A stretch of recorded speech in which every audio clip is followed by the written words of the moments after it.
quick question. What is your position called in the company?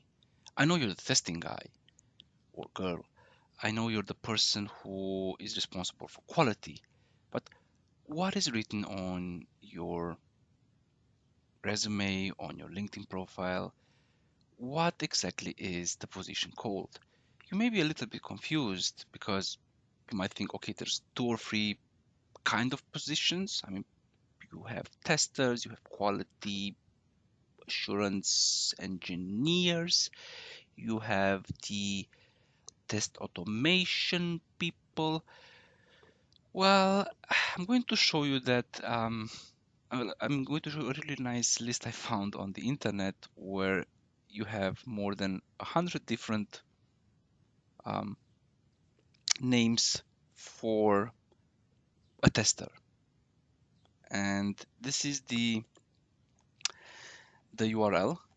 I'm going to link it in the description, and I'm really curious, what are you called? Please write in the comments what you are called. I'm curious to see, and which of this list do you find, or which of the items on the list do you find to be, well, a little bit far-fetched, or not really, or not, or which one should not really be there? And I added all of this information into this inside wheel decide, and I created a wheel. So you can play around with this wheel if you want, or make your own, and see which position comes. Or so I would be a senior quality assurance analyst. Okay, let's spin the wheel again. Senior QA specialist. So you get the trick.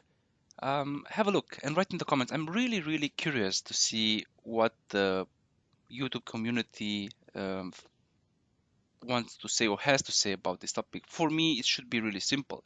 You have 1 to 3 roles, or actually only one role based on the seniority, and that's it.